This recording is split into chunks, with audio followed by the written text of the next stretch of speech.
네, 오늘 거룩한 주일 아침에 우리 하나님께서 이루어 가실 그 은혜와 축복을 사모하며 한 사람의 신실한 예배자로 이곳에 오신 우리 사랑하는 그린빌 가족들에게 우리를 향하신 아름다운 주님의 러브 스토리가 끊이지 않고 차곡차곡 계속해서 쓰여질 수 있기를 간절히 기원합니다.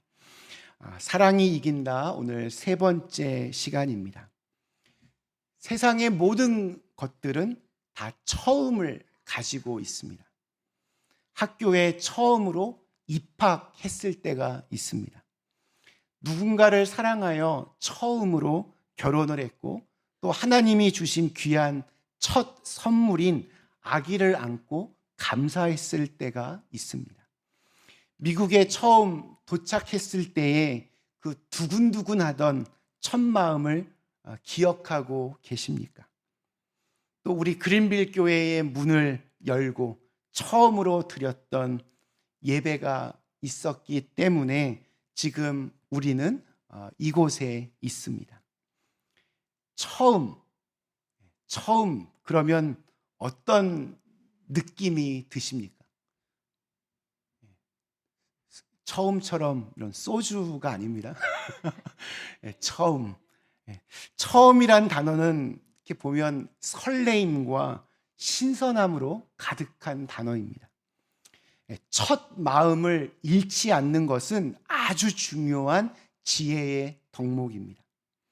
그러나 처음이라고 다 좋은 것은 아닙니다. 왜냐하면 처음이란 곧 미숙함을 의미하기 때문입니다. 처음엔 모든 게 다 낯설고 생소합니다.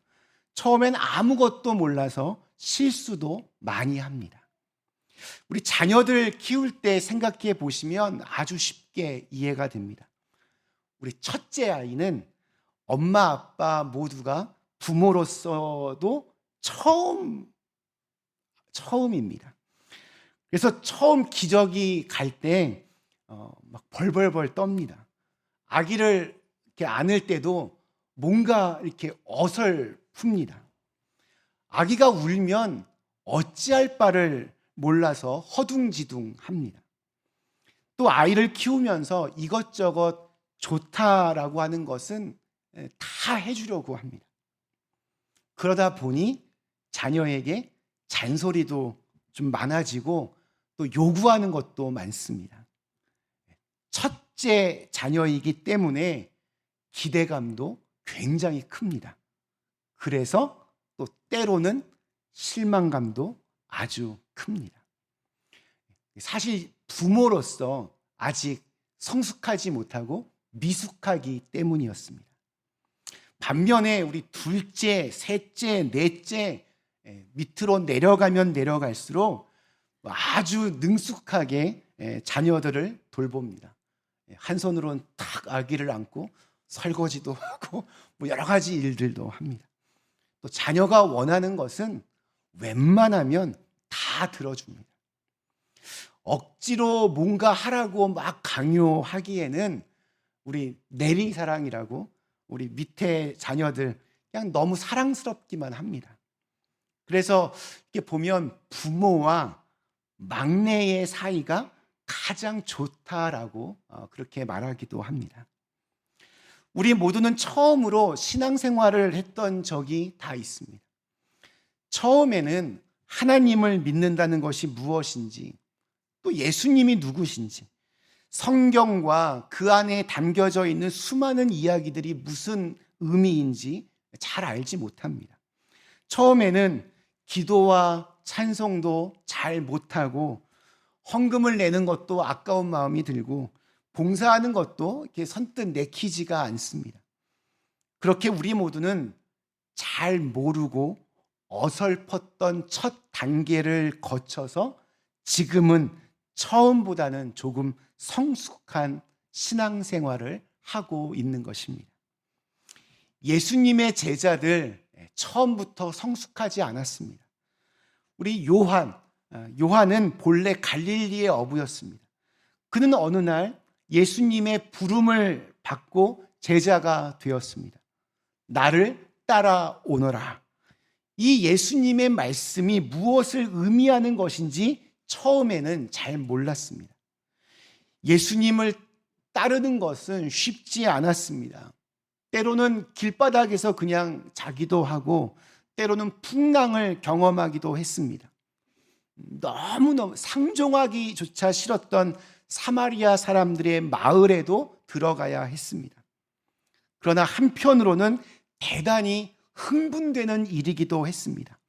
예수님께서 병든 자들을 고쳐주실 때, 귀신 들린 자를 온전하게 하실 때, 죽은 자를 일으켜 세우실 때, 풍랑이 일던 바다가 잔잔해질 때, 떡 5개와 물고기 2마리로 수많은 사람들이 먹고도 남았을 때, 산 위에서 예수님의 모습이 천상의 모습으로 변화되신 것을 보았을 때, 요한은 그리고 제자들은 얼마나 흥분되었을까요? 나는 정말 끝까지 주님과 함께하겠다, 주님을 따르겠다는 열정이 솟구쳤을 것입니다. 예수님께서 십자가를 지실 때가 다가오던 어느 날, 예수님을 따른다는 것, 나를 따른다는 것이 무엇을 의미하는지를 아주 분명하게 알려주십니다. 우리 마태복음 16장 24절에 보면 이에 예수께서 제자들에게 이르시되 누구든지 나를 따라오려거든 자기를 부인하고 자기 십자가를 지고 나를 따를 것이니라. 처음 요한 부르셨을 때는 그냥 나를 따라오너라 요것만 말씀하셨던 예수님께서 2가지를 여기에 덧붙이십니다. 하나는 자기를 부인하고 다른 하나는 자기의 십자가를 지고였습니다. 한마디로 이제부터는 너희 생각을 버리고 주님의 말씀대로 살라는 것입니다. 그리고 주님의 말씀대로 사는 것은 결코 소풍 가듯이 쉬운 길이 아니기에 때로는 목숨까지도 걸어야 하는 것이기에 마치 십자가를 지는 것처럼 어렵고 고통스러운 길이다라는 것을 알려주셨습니다. 그러나 제자들은 아직 미숙하여서 자기를 부인하고 자기 십자가를 지고 따르라는 말씀을 제대로 이해하지 못했습니다. 그 무렵 제자들의 미숙함을 잘 보여주는 예가 있습니다. 예수님이 십자가에서 죽기 며칠 전에 야고보와 요한은 자기의 어머니까지 대동한 채 예수님께 은밀한 부탁을 합니다. 훗날 예수님께서 왕이 되시면 예수님의 좌편과 우편에 우리 형제가 앉게 해달라고 그렇게 철없는 부탁을 하였습니다. 예수님은 인간들을 죄와 사망과 사탄의 손에서 구원하시기 위해 십자가를 지러 가시는데 제자들은 자기들 생각만 하고 있으니 얼마나 예수님 섭섭하셨을까요? 그런데 이런 생각을 한 것은 비단 야고보와 요한만이 아니었습니다. 다른 이 10명의 제자들도 이 2사람이 그런 말을 하는 것을 듣고는 모두 다 분하였다라고 성경은 기록하고 있으니 12명의 제자들 모두가 다 똑같은 수준의 사람들이었습니다. 이게 당시 제자들의 모습이었습니다. 그들은 제자라고 하는 이름을 가지고 3년이나 예수님을 따르며 배웠지만 아직 미숙한 단계를 벗어나지 못하고 있었습니다. 아직 자기를 부인하는 것도 아니었고 자기 십자가를 지는 것도 아니었습니다. 여전히 그냥 자기 생각, 자기 욕망에 빠져서 그냥 자기 중심적이고 주님의 말씀대로 순종하려는 생각은 전혀 없었습니다. 이들의 이러한 미숙함은 결국 그들을 배신자로 만들었습니다. 돈에 눈이 멀었던 가룟 유다는 예수님을 은 30개에 팔아 넘겼습니다. 다른 제자들은 겟세마네 동산에서 예수님을 버리고 모두 다 뿔뿔이 도망을 쳤습니다. 제자들은 모두 다락방에 모인 채 문을 꼭꼭 걸어 잠그고는 깊은 탄식에 빠져 있었습니다. 제자들의 미숙한 모습을 보여줍니다. 그러나 이런 한심한 제자들이 끝까지 이렇게 미숙한 모습으로 우리에게 다가오고 있습니까? 그렇지 않습니다. 우리 청개구리 얘기 아시죠? 청개구리. 청개구리는 엄마 청개구리가 말하는 것과는 늘 정반대로 행동해서 엄마 개구리의 마음을 아주 아프게 했습니다. 그러다가 어미가 죽을 때가 됐는데 이 새끼 청개구리가 늘 반대로만 하는 것을 생각하면서 이렇게 유언을 남깁니다. 내가 죽으면 산에 묻지 말고 개울가에 묻으라. 늘 반대로만 하는 새끼 청개구리였기 때문에 그래야 내가 산에 묻힐 수 있겠다 이렇게 생각한 겁니다. 그런데 어미가 죽자 새끼 이 청개구리는 그동안의 잘못을 뉘우치면서 마지막 유언이라도 순종하려고 어미를 개울가에 묻었습니다. 그리고 비가 올 때마다 엄마 개구리의 무덤이 떠내려 갈까봐 염려하며 울었다라는 이야기입니다. 순종은 순종인데 너무 아픈 순종입니다. 그런데 우리 주님의 생각은 이 엄마 청개구리의 생각과는 달랐습니다. 엄마 청개구리는 자기 새끼가 달라질 것이라고 기대하지 않았기 때문에 자기가 죽으면 개울가에 묻으라고 한 것입니다. 엄마 청개구리는 새끼의 변화를 기대하지 않았습니다. 끝까지 내 유언까지 새끼 청개구리가 자기 말과는 반대로 행동할 것이라고 굳게 믿었습니다. 그러나 주님은 제자들을 포기하지 않으셨습니다. 아직은 여전히 미숙하고 여전히 자기 중심적이지만 언젠가는 자기를 부인하고 자기 십자가를 지고 주님을 따르는 성숙한 제자가 될 것을 아셨고 또 기대하셨습니다. 이것이 제자들을 향한 주님의 기대였습니다. 그 제자들이 어떻게 되었을까요? 우리 요한일서는 예수님께서 부활 승천하신 후에 약 60년에서 70년 사이에 기록된 것이라고 하였습니다. 그러므로 오늘 읽은 말씀을 기록할 때 요한은 20대 초반의 그 열혈 청년이 아니라 백발이 성성한 노인이었습니다. 그리고 이때의 요한은 과거처럼 미숙한 젊은이가 아니었습니다. 그는 성숙할 대로 성숙한 주님의 사람이 되었습니다. 요한은 예수님의 기대처럼 성숙한 제자가 되었습니다.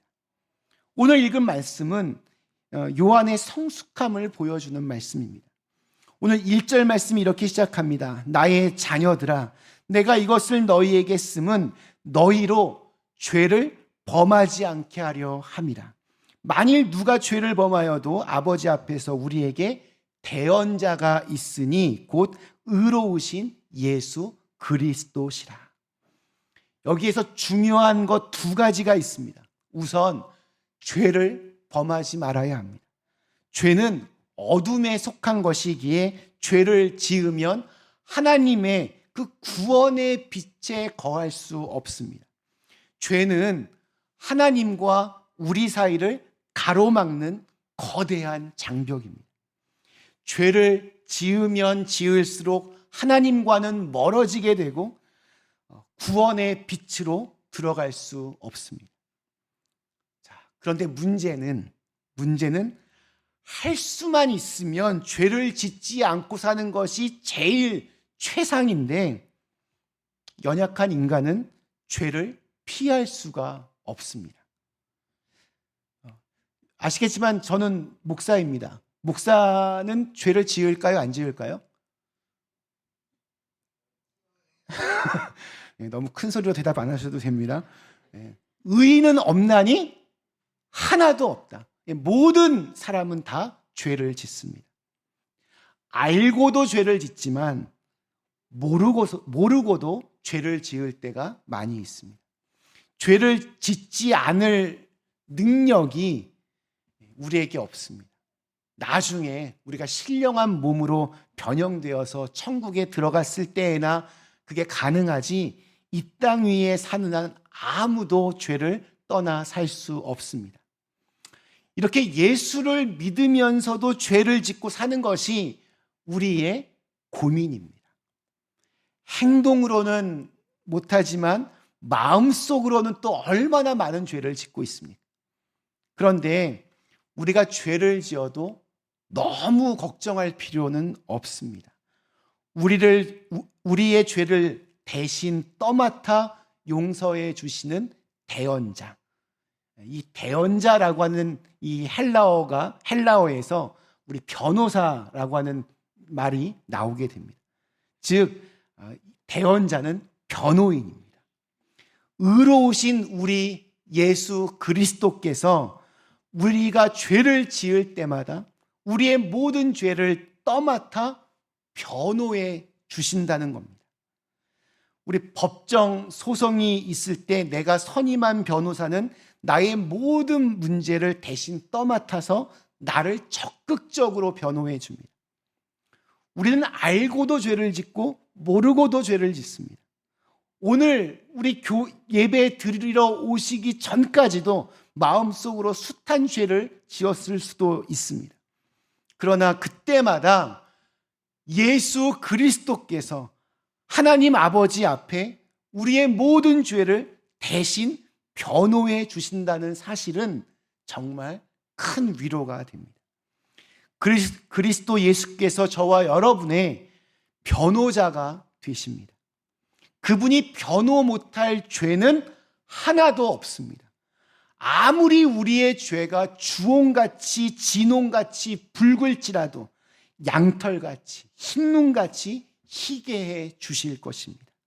그분은 우리를 온갖 죄로부터 건져 주시는 구원자이십니다. 자, 그러면 그 다음엔 어떻게 되는 것입니까?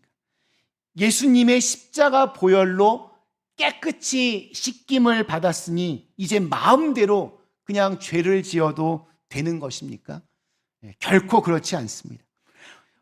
이제 우리는 빛이신 하나님 안에 살기 위해 다시는 죄를 짓지 않도록 열심히 노력하며 살아야 합니다. 죄를 짓지 않으려면 주님의 말씀대로 살아야 합니다. 주님의 말씀대로 사는 것이야말로 앞에서 말씀드렸던 것처럼 자기를 부인하고 자기의 십자가를 지는 것입니다. 그런데 죄를 짓지 않는 것, 즉 주님의 말씀대로 사는 것은 결코 쉽지 않다고 했습니다. 그러면 이 어려운 일을 어떻게 할 수 있겠습니까? 그 비결은 바로 사랑에 있습니다. 억지로 하면 어렵지만 사랑으로 하면 할 수 있습니다. 요한은 점점 성숙하여져서 이 위대한 비밀을 터득하고 있었습니다. 우리 3절 한번 볼까요? 우리가 그의 계명을 지키면 이로써 우리가 그를 아는 줄로 알 것이요.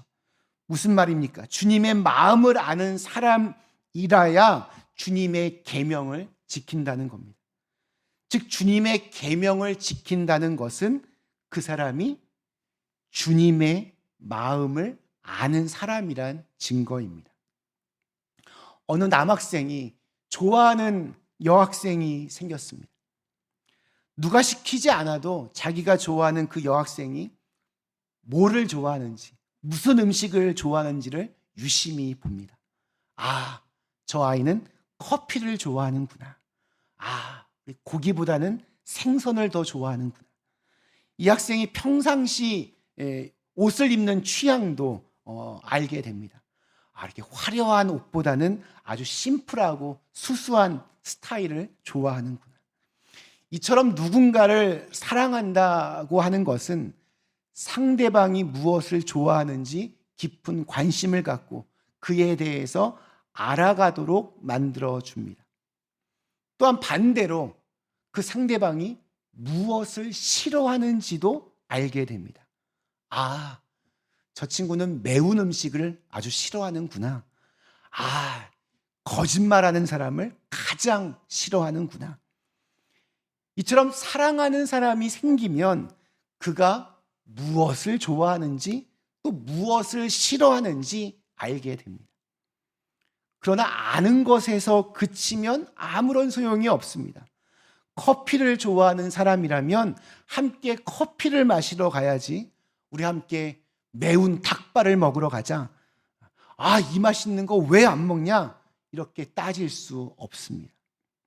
상대방이 싫어하는 것만 계속 행동하면 그 사람을 진실로 사랑한다, 이렇게 말할 수 없습니다. 상대방이 무엇을 원하는지를 알고 그 지식을 바탕으로 상대방을 배려해주고 섬겨주는 것이 진짜 사랑입니다. 우리가 하나님을 사랑한다고 말하면서도 하나님께서 싫어하시는 삶을 살아가고 있다면 사실 우리는 그 하나님을 입으로만 사랑할 뿐이지 실제로는 하나님보다는 내가 더 중요하고 나 자신을 더 사랑하고 있다는 말입니다. 하나님과 우리의 사랑의 관계는 말씀대로 할 때 완전하여집니다. 우리 5절 말씀 이렇게 증언합니다. 누구든지 그의 말씀을 지키는 자는 하나님의 사랑이 참으로 그 속에서 온전하게 되었나니 이로써 우리가 그의 안에 있는 줄을 아노라. 말씀 마치겠습니다. 우리 사랑하는 그린빌 가족 여러분, 요한은 처음에는 몸으로만 예수님을 따르던 미숙한 제자였습니다. 그러나 나중에는 진심 어린 마음으로 따르는 성숙한 제자가 되었습니다. 처음엔 자기 중심적이었습니다. 그리고 나중에는 모든 것을 주님 중심으로 생각하게 되었습니다. 처음엔 억지로 순종하던 제자였습니다. 그러나 나중에는 기쁨으로 순종하는 제자가 되었습니다.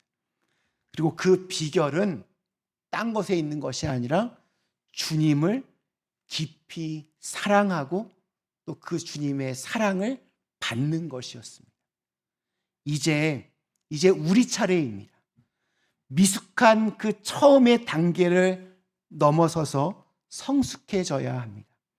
성숙해진다는 것은 주님을 더 깊이 사랑하게 되었다는 것을 말합니다.